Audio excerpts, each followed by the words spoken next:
La carta del apóstol Pablo a los Gálatas, capítulo 2. Luego, 14 años más tarde, regresé a Jerusalén, esta vez con Bernabé, y Tito también vino. Fui a Jerusalén porque Dios me reveló que debía hacerlo. Durante mi tiempo allí, me reuní en privado con los que eran reconocidos como los dirigentes de la iglesia, y les presenté el mensaje que predico a los gentiles. Quería asegurarme de que estábamos de acuerdo, porque temía que todos mis esfuerzos hubieran sido inútiles y que estaba corriendo la carrera en vano. Sin embargo, ellos me respaldaron, y ni siquiera exigieron que mi compañero Tito se circuncidara, a pesar de que era griego. Incluso esa cuestión surgió solo a causa de unos supuestos creyentes, en realidad falsos, que se habían infiltrado entre nosotros. Se metieron en secreto para espiarnos y privarnos de la libertad que tenemos en Cristo Jesús, pues querían esclavizarnos y obligarnos a seguir los reglamentos judíos. Pero no nos doblegamos ante ellos, ni por un solo instante. Queríamos preservar la verdad del mensaje del Evangelio para ustedes. Los líderes de la iglesia no tenían nada que agregar a lo que yo predicaba. Dicho sea de paso, su fama de grandes líderes a mí no me afectó para nada, porque Dios no tiene favoritos. Al contrario, ellos comprendieron que Dios me había dado la responsabilidad de predicar el Evangelio a los gentiles, tal como le había dado a Pedro la responsabilidad de predicar a los judíos. Pues el mismo Dios que actuaba por medio de Pedro, apóstol a los judíos, también actuaba por medio de mí, apóstol a los gentiles. De hecho, Santiago, Pedro y Juan, quienes eran considerados pilares de la iglesia, reconocieron el don que Dios me había dado y nos aceptaron a Bernabé y a mí como sus colegas. Nos animaron a seguir predicando a los gentiles mientras ellos continuaban su tarea con los judíos. La única sugerencia que hicieron fue que siguiéramos ayudando a los pobres, algo que yo siempre tengo deseos de hacer.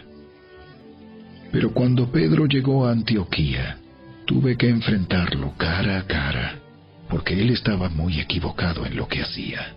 Cuando llegó por primera vez, Pedro comía con los creyentes gentiles, quienes no estaban circuncidados. Pero después, cuando llegaron algunos amigos de Santiago, Pedro no quiso comer más con esos gentiles. Tenía miedo a la crítica de los que insistían en la necesidad de la circuncisión. Como resultado, otros creyentes judíos imitaron la hipocresía de Pedro. E incluso Bernabé se dejó llevar por esa hipocresía. Cuando vi que ellos no seguían la verdad del mensaje del Evangelio, le dije a Pedro delante de todos los demás: si tú, que eres judío de nacimiento, dejaste a un lado las leyes judías y vives como un gentil, ¿por qué ahora tratas de obligar a estos gentiles a seguir las tradiciones judías? Tú y yo somos judíos de nacimiento. No somos pecadores, como los gentiles. Sin embargo, sabemos que una persona es declarada justa ante Dios por la fe en Jesucristo y no por la obediencia a la ley.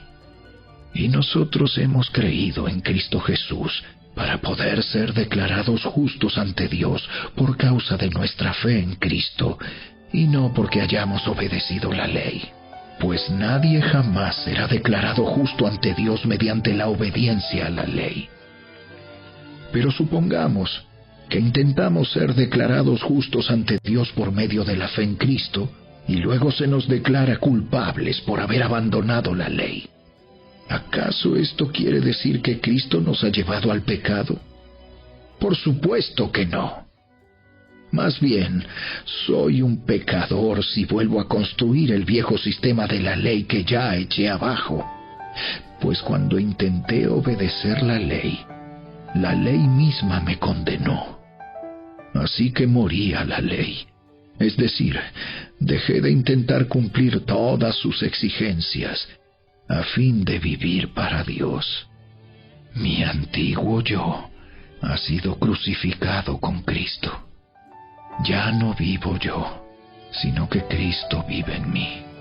Así que vivo en este cuerpo terrenal, confiando en el Hijo de Dios, quien me amó y se entregó a sí mismo por mí. Yo no tomo la gracia de Dios como algo sin sentido, pues si cumplir la ley pudiera hacernos justos ante Dios, entonces no habría sido necesario que Cristo muriera.